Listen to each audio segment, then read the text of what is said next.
28 जुलै आणि 29 जुलै 2025 शिवपार्वती मंदिर यशवंतनगर येथे सन्माननीय जयश्री शंकररावजी मोहिते पाटील उर्फ बाळदादा यांच्या मार्गदर्शनाखाली खास फक्त महिलांसाठी पारंपरिक खेळांचं आयोजन आपण पर्वती मंदिर इथे करत आहोत। गत वर्षी देखील आपण प्रायोजक तत्वावर हा उपक्रम घेतला होता आणि आनंदाची गोष्ट म्हणजे जवळपास 10 ते 12 हजार महिला व मुलींनी ह्याच्यामध्ये सहभाग घेतला आणि खास करून सांगायचं असं वाटतं की प्रत्येक समाजाच्या घटकातल्या महिलांनी ह्याच्यामध्ये सहभाग घेतला।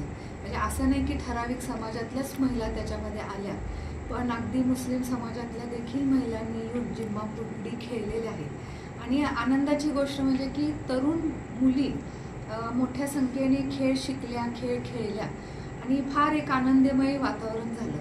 उद्देश ह्याचा एकच की आपली लुप्त पावत चाललेली पारंपरिक संस्कृती, पारंपरिक खेळ आज आपण फक्त यूट्यूब किंवा सोशल मीडियावर पाहतो, पण ॲक्च्युली ज्या वेळेस आपल्याला त्या गोष्टी प्रॅक्टिसमध्ये आणायच्या किंवा प्रॅक्टिकल गोष्टीमध्ये आणायचे तर कुठं ना कुठं एक मनामध्ये फक्त ग्रामीण भागामध्ये किंवा ठराविक शहरांमध्ये होतात, नाही असं नाही, पण त्याची एक मर्यादा पडते। तर जास्तीत जास्त आपली संस्कृती कशी जतन होईल, ती जिवंत कशी राहील आणि सोशल मीडिया म्हणा किंवा आपलं जे काही आता यूट्यूब वगैरे आहे त्याच्या बाहेर जाऊन आपण कुठंतरी आनंद शोधणं जे आपल्याला पूर्वजांपासून सांगत आलेलं आहे, तर पुन्हा त्याच्याकडे एक वाटचालसाठी आपण हे केलेलं आहे। तर 28 आणि 29ला संध्याकाळी 4 ते 8 वाजेपर्यंत हा कार्यक्रम शिवपार्वती मंदिर यशवंतनगर अकलूज इथे आयोजित होणार आहे। यावर्षी किती महिलांचं नियोजन आहे आणि कोणते प्रमुख खेळ त्यांना खेळतात? आता आपण किती महिलांचं आयोजन असं एक्झॅक्टली सांगू शकत नाही, कारण का ज्या दिवशी महिला येणार त्यावेळेसच आपण ह्या स्पष्ट तयारी आपण किती तसं आपण अजून तसं सांगू शकत नाही, कारण का कसं आहे की आव्हान करून जेवढ्या महिला येतील, मुली येतील ते एक्झॅक्टली आल्यानंतरच आपण तुम्हाला सांगू शकतो।